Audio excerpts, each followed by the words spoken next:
Episode की शुरुआत में हम देखते हैं कि सूजियो, हानजिंग और वेनजून एक रेस्टोरेंट में लंच करने के लिए जाते हैं। यहाँ सूजियो हानजिंग और वेनजून को अपने ड्रीम के बारे में बताती है।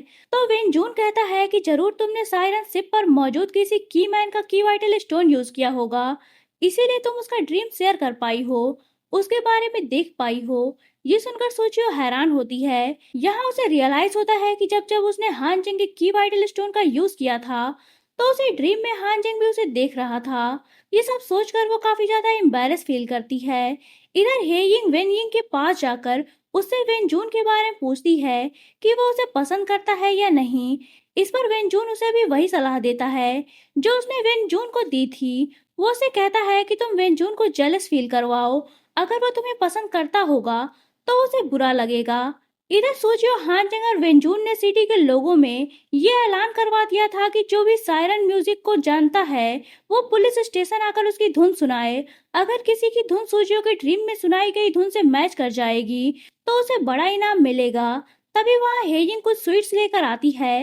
वेंजून कहता है कि अभी मैं काम कर रहा हूँ, तुम बाद में आना। पर हेजिंग तो कुछ और ही सोचकर आई थी। वो स्वीट को हानजिंग को खिलाने की कोशिश करती है। ये देखकर वेंजून तो नहीं, पर सूजियो काफी ज्यादा जेलस फील करती है। हानजिंग भी उससे बच बचाकर वहां से भाग जाता है। थोड़ी ही देर में वहां ढेर सारे लोग पैसों की लालच में आकर ऊट पटांग ट्यून सुनाने लगते हैं, जिससे सूजियो और वेंजून परेशान हो जाते हैं। दूसरी तरफ हेजिंग लगातार हानजिंग को कुछ न कुछ खिलाने के लिए पीछे पड़ी थी। सूजियो का दिमाग उधर भी अटका हुआ था। तभी हेजिंग हानजिंग को कैंडी ऑफर करती है, जिसे देखकर सूजियो भागी भागी वहां आती है और हानजिंग को इशारों इशारों में कैंडी खाने से मना करती है। हानजिंग उसका इशारा समझ नहीं पाता और उसे लगता है कि सूजियो उसे कैंडी खाने के लिए कह रही है, तो वो तुरंत उसके हाथ से कैंडी लेकर खा लेता है। ये देखकर सूजियो आग बबूला हो जाती है और पैर पटकती हुई वहां से जाने लगती है। तभी पीछे से एक बंदा आकर एक धुन गुनगुनाता है, जिसे सूजियो पहचान जाती है। ये वही धुन थी जो उसने ड्रीम में सुनी थी। तभी हेइंग कहती है कि इस धुन को तो मैं जानती हूँ। सूजियो से पूछती है कि तुमने इसे कहाँ सुना था। हेइंग कहती है कि मैं तुम्हें क्यों बताऊं। अब सभी उससे धुन के बारे में जानना चाहते थे, जिस पर वो सभी उसे खुश करने के लिए वो सभी काम करने लगते हैं जो वो उनसे कहती है। तभी हेइंग हानजिंग से कहती है कि मुझे अपने साथ उड़ाकर पूरी सिटी घुमाओ, तब मैं इस बारे में बताऊंगी। अब सोचिए उसे दोबारा इशारों में मना करती है, जिस पर हानजिंग को लगता है कि वो उसे घुमाने के लिए कह रही है। इस पर हानजिंग उसे आधी की रफ्तार से सिटी के 2-3 चक्कर लगवा देता है, जिस पर हेइंग को चक्कर आने लगते हैं। तब जाकर वो कहीं उन्हें बताती है कि बचपन में उसके फादर उसके लिए एक टॉय लेकर आए थे, जिसमें वही धुन बजा करती थी। यहाँ सोचियो काफी ज्यादा गुस्से में थी, तो वो उठकर बाहर चली जाती है। हानजिंग भी उसे मनाने के लिए उसके पीछे जाता है।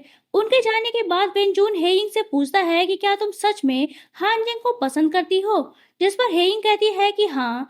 इस पर वेंजून खुश होते हुए कहता है कि ये तो अच्छी बात है, तुम हानजिंग को पसंद करती हो और मैं सूजियो को। इस पर हेइंग हैरान होते हुए कहती है कि आप ये क्या कह रहे हैं, आपने ये कैसे सोच लिया कि मैं उस गुस्सैल हानजिंग को पसंद करूंगी। वैसे भी वो तो सूजियो को पसंद करता है और सूजियो भी उससे प्यार करती है। उन दोनों के बिहेवियर से तो साफ जाहिर होता है सूजियो आपको पसंद नहीं करती, इसलिए आप उसका पीछा करना छोड़ दीजिए। इस पर वेंजून कहता है कि भले ही वो मुझसे प्यार नहीं करती, पर मैं हमेशा उसे प्यार करता रहूंगा।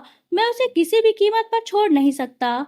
इधर हानजिंग और सूजी उस बंदी को बुलाकर पूछताछ कर रहे थे, जिसने धुन सुनाई थी। यहाँ वो दोनों से पूछताछ करने से ज्यादा आपस में झगड़ने लगते हैं, जिस पर वो बंदा बोलता है कि आप दोनों का जब हो जाए तो मुझे बता दीजिएगा, तब तक मैं बाहर बैठता हूँ। इस पर वो दोनों गुस्से से डांट कर उसे रोकते हैं। वो उसे पूछते हैं कि ये धुन तुमने कहाँ सुनी थी। इस पर वो बंदा उन्हें बताता है कि उसकी माँ मार्केट से उसके लिए एक मेडिसिन लाई थी, जिसे खाने के बाद उसने एक भयानक ड्रीम देखा था, जिसमें एक शिप एक भयानक तूफान में फंसी थी। तभी ये धुन उसे सुनाई देती है और कुछ लुटेरे वहां आकर उस शिप पर हमला कर देते हैं। इसके बाद वो देखता है कि वो उस शिप पर मौजूद कीमैन्स को पकड़कर एक गुफा में ले जाकर उनका की वाइटल स्टोन निकाल रहे थे। उसकी बातें सुनकर वो दोनों सोच में पड़ जाते हैं।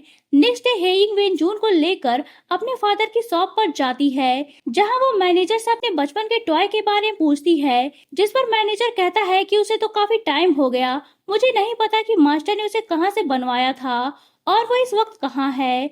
वो उसे समझा बुझाकर वहां से भेज देता है। इसके बाद वो मार्केस जियान को जाकर इस बात की खबर देता है, जिस पर मार्केस जियान कहता है कि इतने सालों तक मैंने इस मैटर को सबसे छुपा कर रखा है, अब भी मैं इस मैटर को हैंडल कर लूंगा। इधर हान जिंग सूजियो को मनाने के लिए उसके घर जाता है, पर अंदर जाने की उसकी हिम्मत नहीं हो रही थी। तभी वो पड़ोस से सूजियो की फ्रेंड की आवाज सुनता है, तो वो सीधा उसके पास पहुंच जाता है, जहां वो अपने फेस पर डेंट पेंट करके बैठी थी। हान जिंग को सामने देखकर वो परेशान हो जाती है और जल्दी से जाकर अपना गेटअप चेंज करके अच्छी तरह से मेकअप करके उसके सामने प्रकट होती है। हान जिंग उसे सूजियो के बारे में बताते हुए उसे मनाने का आइडिया पूछता है, जिस पर वो उसे बताती है कि सूजियो तो तुमसे पहले से ही प्यार करती है। अगर वो तुमसे प्यार ना करती होती तो इतना जेलस क्यों फील करती। ये जानकर हान जिंग बहुत खुश होता है और नेक्स्ट मॉर्निंग वो सूजियो को मनाने पहुंच जाता है। वो सूजियो को नींद से उठाकर उसके हाथ मुंह धुलाकर फ्रेश बंस खाने के लिए देता है, जिसके बाद वो सूजियो और उसकी मदर के साथ एक्सरसाइज भी करता है। ये सब देखकर सूजियो भी मान जाती है और फिर दोनों हैप्पी हो जाते हैं। नेक्स्ट डे हेइंग वेनजून को दरवाजे पर आकर बुलाती है, पर वेनजून उसके साथ जाना नहीं चाहता था क्योंकि उसका प्लान सूजियो से मिलने का था। तभी वहां सूजियो के कहने पर हानजिंग आता है और आधी की रफ्तार से उसे उठाकर अपने घर ले जाता है, जहां सूजी और बाकी लोग पहले से मौजूद थे। वो सभी सायरन केस को डिस्कस करते हुए अपना शक मार्केस जियांग पर जाहिर करते हैं, जिस पर सूजियो कहती है कि अगर ऐसा है तो हमें उस फॉरेस्ट को इन्वेस्टिगेट करना चाहिए जहां मार्केस जियांग शिकार कंपटीशन करवाते हैं। वेनजून भी इस बात के लिए मान जाता है, पर वो कहता है कि हमें इस बात की परमिशन ब्रदर वेनिंग से भी ले लेनी चाहिए। सारे लोग वेनिंग के पास जाते हैं और सारी बातें बताते हैं, जिस पर वेनिंग कहता है कि तुम लोगों का शक गलत भी हो सकता है, भला अंकल जियांग ऐसा क्यों करेंगे। इस पर सभी बारी बारी से कहते हैं कि अगर मार्केस जियांग निर्दोष साबित होंगे तो हम उनसे खुद माफी मांगेंगे और अगर वो हमें कोई पनिशमेंट देना चाहेंगे तो भी दे सकते हैं। वेनिंग उनकी इस बात पर एग्री हो जाता है। नेक्स्ट डे वो सभी वेनिंग के सोल्जर्स की टुकड़ी में शामिल होकर मार्केस जियांग के प्लेस पर जाते हैं, जहां एक सोल्जर उन्हें पहचान जाता है और सीधा मैनेजर को जाकर बताता है। मैनेजर भी इस बात की खबर जाकर मार्केस जियांग को दे देता है। मार्केस जियांग कहते हैं कि कोई बात नहीं, मैं उन्हें संभाल लूंगा, जिसके बाद वो उन सभी पर अपने कुछ असासिन्स को भेजकर हमला करवा देता है। सभी लोग उनसे फाइट करने में लग जाते हैं। वो असासिन्स काफी ज्यादा फास्ट थे। उन्हें देखकर ऐसा लग रहा था कि जैसे उन्होंने की वाइटल स्टोन का यूज किया है। इस फाइट में सूजियो को सेव करते हुए हान जिंग उनकी चपेट में आ जाता है और वो सभी उसे पकड़कर ले जाते हैं। अब हान जिंग के पकड़े जाने के बाद सभी उसे ढूंढने की कोशिश करते हैं, पर उसके ना मिलने पर वो वापस घर आ जाते हैं। यहाँ सूजियो को जब होश आता है तो वो हान जिंग के बारे में पूछती है, जिस पर वेनजून उसे हान जिंग के बारे में बता देता है। सारी बातें सुनकर सूजियो परेशान हो जाती है। वेनजून भी उदासी से अपने पैलेस की ओर जाने लगता है। उसे भी हान जिंग के लिए बुरा लग रहा था। इसी के साथ ये पार्ट यहीं एंड होता है। तो दोस्तों, अगर आप जानना चाहते हैं कि कहानी में आगे क्या हुआ तो बने रहिए मेरे साथ। और अगर आपने अभी तक चैनल को सब्सक्राइब नहीं किया है तो चैनल को सब्सक्राइब करके बेल आइकन पर क्लिक कर लीजिए, ताकि आपको हमारे आने वाली वीडियोस की इंस्टेंट नोटिफिकेशंस मिलती रहे। तो मिलते हैं नेक्स्ट वीडियो के साथ। तब तक के लिए take care and good bye.